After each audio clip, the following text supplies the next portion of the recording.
Pinvest, la chaîne des top d'investissement. Ici, on parle essentiellement d'entreprises de qualité. Avons-nous une opportunité d'investissement sur M6? C'est la question à laquelle on va essayer de répondre en se basant sur les états financiers de la compagnie. Je rappelle que ceci représente uniquement mon point de vue et non un conseil d'investissement. Et comme d'habitude, je me permets de me tromper. Enfin, même pas ça. Mais comme d'habitude, je me réserve le droit de me tromper. OK?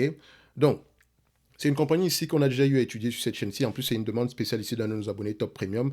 Donc ici, on va aller regarder directement. Enfin, on a publié les résultats financiers ici dernièrement. Donc vous savez que la première fois qu'on a parlé de cette compagnie, on parlait justement de la fusion TF1 et avec M6, etc. Donc fusion qui n'a pas eu lieu. Donc les deux entités sont toujours ici, exercent toujours ici en tant qu'entité individuelle.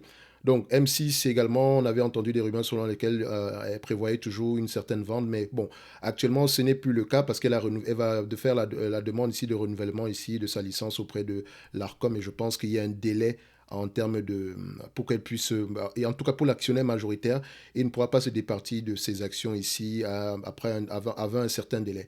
Donc la vente n'est pas d'actualité en date d'aujourd'hui. Donc, on va lire cet article-ci. Je ne dis pas qu'il faille lire les articles ici pour analyser une compagnie. Non, ça reste de l'information ici. Mais quand on veut aller assez rapidement pour avoir une idée générale de ce qui s'est passé sur le trimestre ici, je n'ai pas le choix que de passer par là. Sinon, je devrais m'asseoir et à peu près feuilleter 50 pages ici afin de faire cette vidéo-ci. D'accord? Ça me permet toujours d'avoir une idée générale par rapport à ce qui s'est passé. Comme je l'ai dit dans les rapports financiers, vous devez savoir qu'est-ce qui s'est passé durant le trimestre, pourquoi est-ce que cela s'est passé, à quoi s'attendre ici à court terme et quel est l'état du bilan. Ok, hormis le fait même de comprendre à peu près dans quelle industrie exerce leur compagnie en date d'aujourd'hui et l'état même de cette industrie-là. Ok, donc on dit ici, c'est un article qui date du 13 du mois de février, donc sur le journal Investir, on dit ceci. M6 a fait état lundi de le résultat en baisse en 2022 sous l'effet d'un recul de ses recettes publicitaires et des provisions liées et des provisions liées à la disparition prochaine du service de vidéo à la demande sur abonnement Salto. Le groupe d'audiovisuel a publié un résultat net de 165 millions d'euros pour les exercices écoulés, donc c'est 165,9, donc en repli de 41% par rapport à 2021. La question est de savoir pourquoi. Lors de la présentation de ces résultats aux analystes, le président du directoire, Nicolas de Tavernos, a souligné que l'importante provision avait été passée. Donc, il a souligné que d'importantes provisions avaient été passées dans les comptes, les comptes 2022 en raison de la liquidation programmée de la plateforme Salto, détenue à part égale avec France Télévisions et TF1. Donc, ce qui veut dire ici que si on n'avait pas pris en considération ces provisions-là, on aurait eu des résultats nets plus élevés que ça. Donc, il faut ajuster les résultats nets. En prenant également en compte la perte opérationnelle de cette activité l'an passé, l'impact total de Salto sur les comptes du groupe atteint 46,1 millions d'euros au mois de septembre ici, au mois de décembre 2022, a précisé, a précisé M6 dans un communiqué. Donc, ce qui veut dire maintenant que est-ce qu'on va pouvoir récupérer cette perte de 46 millions d'euros là? Alors, quand je dis récupérer la perte ici, je parle généralement ici quand on parle de 46 millions en question, quand on dit ça, c'est en 46 millions en prenant en considération le chiffre d'affaires ou bien 46 millions sur les bénéfices nets. Ok, donc le tout maintenant, c'est de revenus à peu près. Et Salto même rapportait déjà combien? Si Salto ne rapportait pas d'argent techniquement, dans le sens où si Salto ne rapportait pas des résultats nets ici, d'accord, ce qui veut dire que techniquement, on n'aura pas d'impact sur les résultats nets. Ok, donc on pourrait les acheter ici, se retrouver aux alentours des 200 millions ici, comme on avait précédemment. Mais il faut faire attention, ce sont les free cash flow qu'il va falloir regarder sur cette compagnie-ci et non les net income. Et j'ai vérifié les free cash flow, ne vous inquiétez pas, ici, ces free cash flow-là donnent la véritable rentabilité de la compagnie. Et on va revenir tantôt tout à l'heure dessus. Donc le résultat opérationnel courant, EBITDA ici consolidé, a reculé de 3% l'an dernier à 336 millions d'euros. Retraité des 20 millions d'euros d'aide publique reperçus en 2021, le résultat opérationnel courant consolidé a toutefois atteint son plus haut niveau historique, donc de 334 millions d'euros, en progression de 2,4% par rapport à 2021. Donc techniquement, en 2021, ici, il faut faire un ajustement ici des 20 millions d'euros ici d'aide publique. Donc ça ne fait pas partie du day-to-day de l'entreprise. Donc si c'est pris en considération ici dans l'EBITDA, il faut l'ajuster en conséquence. Ok. Hors aide publique, la marge opérationnelle s'est établie à 24,6% en 2022 contre 23,5% en 2021 et 19,5% en 2019. Donc, vous voyez qu'on est sur un certain maintien des marges. C'est une bonne chose. Cette progression reflète notamment la flexibilité du groupe dans la gestion de ses coûts, les synergies développées entre l'ensemble de ses antennes et la contribution de Stéphane Plaza Immobilier. Donc, ça, c'est la partie qui m'a toujours intrigué dans le sens où M6, en fait, ça peut être un asset play dans le sens où il y a beaucoup d'actifs. Elle a des actifs cachés. littéralement, que ce soit au niveau de la télé, de la radio, peut-être également de la plateforme immobilière ici, ou peut-être des plateformes ici digitales. Donc, il faut regarder cela également de manière séparée. Donc, parfois même, ça peut même être une bonne chose de faire une somme des parties. Parce que plus loin ici, on vous parle ici d'une revue stratégique. Donc, ça peut être revue stratégique parfois. Ça veut dire qu'on est en train de voir si on va vendre un segment d'activité ou on va le consolider avec un autre. Mais c'est vraiment ça, revue stratégique. Donc, faites attention, soit vendre, fermer ou etc. Mais c'est un terme ici il faut toujours prester attention à ce terme-là. Quand vous entendez une entreprise vous parler ici d'une revue stratégique par rapport à un segment de son activité. Donc, vous savez que c'est le secteur des médias. Et dans le secteur des médias, ici, c'est la concurrence et la publicité. OK? Et la publicité vient à vous si vous avez de l'audience. D'accord? L'audience vient à vous si vous avez des émissions qualitatives. D'accord? Et quand on parle ici d'un environnement concurrentiel dans le secteur des médias, parce que ne vous trompez pas, elle est en concurrence avec les YouTube, les Netflix, les Disney, etc. Moi, j'aime bien le côté de la radio ici parce que je pense qu'à long terme, c'est le segment qui va peut-être avoir tendance à durer. Mais voilà. Mais alors, comment est-ce qu'on va consommer la radio demain? Ça va dépendre. Est-ce que ça sera en podcast ou ce genre de choses-là? Et si c'est dans les podcasts, etc. Donc, ça reste ici la création de contenu. Donc, ça a une certaine valeur. Donc, faites attention au secteur des médias. C'est un secteur en plein changement. D'accord? Quand vous allez voir les bénéfices nets actuels, la question que vous devez vous poser, c'est si ils sont durables. D'accord? Donc, il faut faire attention. Il faut essayer de voir à peu près où est-ce que le management s'en va avec cette direction-là. Parce que la télévision aussi, la télévision aura tendance ici à diminuer. Donc, maintenant, on n'a pas le choix que de s'orienter vers le service vidéo, de vidéo à la demande. Et là, on est en concurrence avec les Netflix et Disney, etc. Donc, c'est assez compliqué. C'est assez complexe, je vous dirais. Donc, on dit ici que le chiffre d'affaires de M6 s'est repris de 2,4% l'an dernier à 1,36 milliard d'euros. Le recul des recettes publicitaires, moins 4,7% dans un contexte de dégradation de l'environnement économique, est en partie compensé par la hausse des revenus non publicitaires, a précisé le groupe. Donc la hausse des revenus non publicitaires provient d'où? De quel segment? D'accord, ça provient, c'est quoi précisément? 116 millions d'euros en 2022 et un EBITDA de 335 millions d'euros et un chiffre d'affaires de 1 milliard 370 millions d'euros. Donc, M6 proposera à ses actionnaires la distribution d'un dividende de 1 euro par action au titre de l'exercice 2022, soit le même montant que pour l'exercice précédent. Le consensus accepte ici escompter un dividende de 1,2 euros par action. Un projet stratégique en cours de finalisation. À propos de ses perspectives pour cette année, le groupe a indiqué avoir déposé le 23 janvier auprès du régulateur de l'audiovisuel l'ARCOM son dossier de candidature pour le renouvellement de l'autorisation d'émettre de la chaîne M6 sur la TNT pour une durée de 10 ans à compter du 6 mai 2023. La réponse de l'institution est attendue dans les prochaines semaines, a indiqué M6, donc je ne sais pas si ça a déjà été eu, si on a déjà eu donné l'information. Par ailleurs, depuis l'abandon du projet de fusion entre le groupe M6 et TF1, le groupe a indiqué qu'il finalisait un projet stratégique principalement axé sur la poursuite et l'accélération de ses projets en matière de streaming. Donc, excusez-moi, le secteur du streaming ici est en pleine review. Donc, qu'est-ce qu'ils vont prendre comme décision? Point d'interrogation. Une revue stratégique est en cours et sera détaillée avant la fin du premier semestre de cette année. Excusez-moi. Donc, également, en parallèle, le groupe a annoncé mardi la nomination d'un nouveau collège du directoire pour une durée de 3 ans. Il sera toujours présidé par Nicolas de Tavernos. Donc, techniquement, voilà, on peut également voir ici que le management sera maintenu. C'est une bonne chose parce que le management en question, on peut voir à peu près qu'ils ont bien travaillé sur les périodes passées parce que c'est un segment qui est assez compliqué et ils arrivent à avoir des bénéfices nets assez stables. Donc, au niveau de l'évaluation présentement, alors, hormis le fait qu'on va vérifier la tendance des revenus, etc., vous savez qu'on est déjà dans une compagnie, c'est une compagnie qui est mature. D'accord? Donc, les revenus auront tendance à être à peu près stables. C'est un business qui est mature. La croissance ici doit provenir ici du secteur, ici la vidéo à la demande. Et encore, c'est un business qui est très, très, très, très compétitif. OK? Maintenant, à quoi ça va ressembler pour IM6, je ne sais pas. D'accord? Est-ce qu'ils vont réussir? Je ne sais pas. OK? Donc, c'est la raison pour laquelle, en termes de multiples, il faut faire attention, il faut payer des multiples qui prennent en considération ce risque-là, cet inconnu, cette grande inconnue. OK? Donc, en termes de bénéfices nets, ici, j'ai mentionné ceci. Nous avons une compagnie ici qui a l'habitude d'avoir des free cash flow plus élevés que les bénéfices nets. J'ai vérifié, les free cash flow sont réellement plus élevés que les bénéfices nets ici. OK, donc quand vous allez vérifier ici la médiane, d'accord, des free cash flow, il faut prendre en considération ceci. Les free cash flow ici, voilà, représentent la véritable rentabilité de la compagnie. Je ne vais pas les prendre en termes de pourcentage ici, tout simplement parce que c'est une compagnie qui, enfin, pas une compagnie, mais c'est comment on appelle ça, c'est Quand il finit ici, qui ne prend pas encore en considération la marge des free cash flow, c'est pas plus grave. Donc, les net income ici, vous allez constater une chose. Sur les 10 dernières années, sur les 20 dernières années, on a des net income des net income de 152 millions et des free cash flow de 230 millions. Sur les 10 dernières années, 254 millions pour les net income, pour les free cash flow et 161 millions pour les net income. Sur les 5 dernières années, 266 millions pour les free cash flow et 174 millions pour les net income. Ok?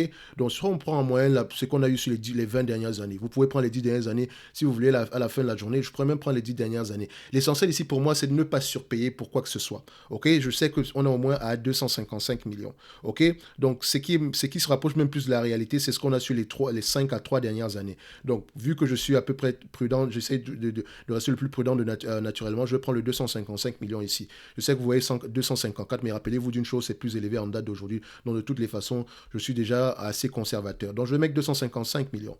Ok, donc le 255 millions ici, on va le noter là en termes de free cash flow, je le prends en termes de volume, 255. Ok, je ne vais pas prendre en considération ce que les analystes, enfin, pas que je ne vais pas prendre en considération. On peut déjà voir ici, est-ce que les analystes s'attendent à avoir des free cash flow qui vont dans le même sens, au moins sur les 3 prochaines années. Même si je rappelle tous les 3 prochaines années, pour moi, ce n'est pas assez suffisant. Je pense qu'on devrait aller à quelque chose d'un peu plus élevé que ça. Ok? Donc faites attention. Et est-ce que ça a été mis à jour? Je constate ici que sur les 3 prochaines années, on s'attend à avoir des free cash flows en tout de 224 millions. Donc vous voyez que j'allais prendre 255 ici. Là, on s'attend à avoir 224. Donc ça me permet de dire ici qu'on est peut-être un peu pessimiste sur le maintien des free cash flows en tout de 254 millions, de 255 millions. Également, je vais regarder le revenu ici. Sur les 3 prochaines années ici, est-ce que le revenu aura tendance à être stable? Je vois qu'on a une diminution à peu près à 1,360 milliard. Or, aujourd'hui, on est à combien? On est à 1,360 milliard. Donc, on aura plutôt une stabilité, mais les free cash flows vont avoir tendance à souffrir. Peut-être parce que la compétition va être de plus en plus rude. Donc, 255, 214, je prends combien? Je vais faire simple. Hein. Vu qu'on est en tendance baissière, les marges diminuent, je vais prendre 200 millions. Au moins, on sait qu'on est déjà aux alentours de 200 millions. Et il faut faire attention, il faudrait absolument questionner la stabilité. Je dis bien la stabilité. Par le passé, ça a été stable. Mais dans le futur, il y a de plus en plus de compétition. Ça va être rude. OK? Je prends 200 millions. On reste avec des pincettes. Les PER, je prendrais des PER optimistes, je prendrais à 15, pessimistes, je les prendrais à 10. Donc, entre 10 et 15 fois les bénéfices. Ok, à 15 fois les bénéfices, techniquement, je prendrais la dette nette. Ici, il n'y a même pas de dette nette. Donc, c'est même encore une bonne chose parce que l'entreprise ici a plus de cash que de dette. Ok, donc c'est une entreprise ici qui est prête à souffrir. Mais attention, ce cash-là peut être très très vite dépensé pour faire face au danger, à la compétition actuelle. D'accord? Parce qu'on doit toujours rester au goût du jour, 230. Ok? Une fois que le 230 ici est noté, qu'est-ce qu'on prend en supplément ici? Le dividende, on va y revenir. Actuellement, il est de 7%. Posez-vous la question de savoir s'il devrait payer un dividende aussi élevé par rapport à la situation actuelle. Ok? Donc, ici, je prendrai X10, d'accord, et X15. Ok? Voilà. Alors, qu'est-ce que ça va nous donner ici? Je n'ai pas pris ces PER-là en termes, je ne les ai pas inventés. Quand vous allez prendre la médiane des PER ici sur plusieurs années, vous allez voir que ça oscille entre 10 et 15, ok? Donc, la moyenne est même à 13 fois sur les 5 dernières années. Mais la moyenne étant à 13 fois sur les 5 dernières années, ça veut dire que c'est parce que la compétition est de plus en plus rude, même si elle a des revenus de plus en plus stables, ou des bénéfices nets de plus en plus stables, ok?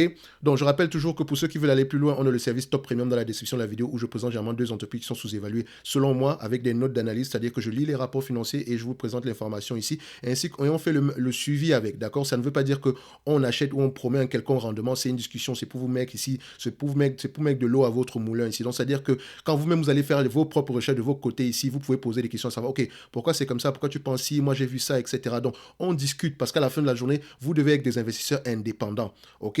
Donc, en supplément de ça, je propose ici, vous recevez ici des analyses ici, des notes d'analyse ici sectorielles et vous pouvez vous pouvez demander à ce qu'on analyse de manière quantitative vos différentes entités, comme celle qu'on a en train de faire ici. Moi, j'appelle ça une analyse quantitative. Ici, on présente les chiffres et pour faire parler les chiffres, il faut lire les rapports financiers. Au moins, on sait déjà quel genre de questions on va poser dans les chiffres, dans les rapports financiers. OK?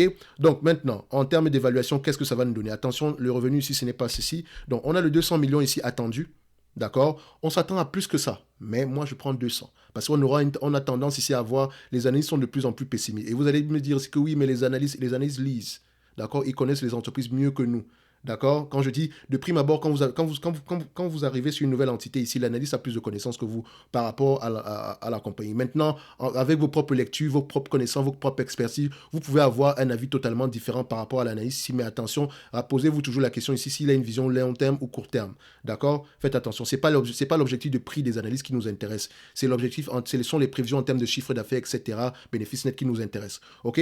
Donc le 200 millions ici multiplié par 10 fois les bénéfices, je n'ai pas besoin d'enlever la dette nette ici, on met même ça de côté. On sera à peu près, je ne fais même pas plus le cash net, donc on sera à peu près à 2 milliards ici. Donc le 2 milliards ici divisé par le nombre d'actions, ça peut être, si j'ajoute le cash net ici, on aura même bien plus que ça. N'oubliez pas, le nombre d'actions ici, c'est la chose que j'ai oubliée. Donc le nombre d'actions en date d'aujourd'hui, qu'est-ce qu'on a? On a à peu près 127.12, d'accord? Donc 127.12, 1, 2, 7.12 ici. Donc je divise ici par 127.12, ça nous donne ici une valorisation aux alentours de combien? On aura à peu près 15,73 €. Donc, sans prendre en considération la dette ici, ni ou bien le cash net, on est à 15,73 € en date d'aujourd'hui. OK? Si on prend en considération maintenant la dette, etc., donc tout ce que j'ai à faire, vu que je n'ai pas enlevé la dette nette ou quoi que ce soit, donc, ou ajouter le cash net ici, je divise juste par le PER de 10 que j'ai trouvé au début. Ça reste la même chose, vous allez trouver la même chose, ne vous inquiétez pas. Multipliez plutôt ici par 15 fois les bénéfices. On aura plutôt une valorisation aux alentours de 23,59 €. D'accord? 23,59, je vais mettre 23,6. Alors, on peut également le faire comme ça. Le 200 millions ici, multiplié par 15 fois les bénéfices. OK? On aura même bien plus que ça, plus le cash net actuellement. D'accord? Si j'ajoute le cash net ici, qu'est-ce qu'on obtient? Divisé par 127,12, on aura quelque chose avec 1 dollar en 2 dollars en supplément, soit 25, 26, quelque chose comme ça. On a 25,40. OK? Si j'ajoute le cash net ici, on aura plutôt quelque chose comme 25,40. Donc, ça fait ici, si dans un environnement où elle arrive à maintenir ses bénéfices nets aux alentours de 200 millions, ou bien ses free cash flows aux alentours de 200 millions, au moins sur une période, je dis bien, écoutez bien, au moins sur une période de 15 ans, en date d'aujourd'hui, parce que c'est ce que vous prenez en considération quand on prend 15 fois les bénéfices. Hein. Si on s'attend à avoir une baisse des revenus ou des bénéfices nets sur les 10 prochaines années ici, voilà, techniquement, ça va être compliqué. Il faut payer des multiples de plus en plus bas. Donc, attention, 25,40 € à 15 fois les bénéfices, et à 10 fois les bénéfices, c'est 15,73 €. Ce qui me permet de dire ici que l'entreprise ici est sous-évaluée si on garde les bénéfices nets actuels, les marges actuelles sur une longue période de temps. D'accord? En termes de revenus ici, en termes de rendement ici, par rapport au prix actuel, donc le 200 millions ici, que moi j'ai pris pour les free cash flow, tout simplement parce que on aura tendance à avoir selon les années, on aura tendance à avoir des free cash flow moins élevés sur les périodes à venir. Faites attention, je marque juste ça ici. Si c'est plus que ça, tant mieux. Mais si c'est moins que ça, au moins, j'ai commencé à me protéger en date d'aujourd'hui. OK? Divisé par la capitalisation boursière actuelle, on a un rendement de 11%. On paye un dividende ici de 7%. Ce dividende-là, il est safe. OK? Il est safe. Maintenant, si l'entreprise coupe ce dividende, etc., c'est pour ses propres raisons ici, d'accord? Tout ça peut-être que ça peut être pour peut-être faire face ici à une compétition de plus en plus rude, ce genre de choses-là. Mais en date d'aujourd'hui, c'est une compagnie assez bien gérée. Et puis d'ailleurs, ils se réservent généralement le droit de couper ce dividende-là. Donc, ils ont promis de pouvoir payer 1 € ici pour l'année prochaine également. Donc, ce sera à peu près aux alentours des... Voilà, par rapport au prix actuel, je pense qu'on sera encore aux alentours de... Voilà, je pense que vous êtes des spécialistes pour pouvoir calculer ça ici. On sera aux alentours des 7%. Donc, le dividende, il est safe. OK? Donc, le plus important ici, c'est l'environnement concurrentiel. C'est vraiment ça. C'est pour ça que cette entreprise est sous-évaluée. Parce que les gens, les opérateurs de marché ici sont un peu... voilà, ils ont peur de la compétition. D'accord? Ils ont peur que la compétition ici impacte les bénéfices nets, les marges, etc. C'est la raison pour laquelle ils payent des multiples très peu élevés. OK? On aura tendance à se dire, ah, c'est sous-évalué, mais attention, si les bénéfices nets ont tendance à baisser dans le futur, ça va être compliqué. Je ne dis pas que c'est le cas d'M6. Hein. M6 est très, très bien géré. C'est une compagnie très bien gérée. Maintenant, à vous de voir si vous voulez accepter courir ce risque-là. D'accord? Donc, ceci n'est que mon point de vue. Comme d'habitude, un like, un abonnement, ça fait toujours plaisir et on se donne rendez-vous sur la prochaine vidéo. Merci.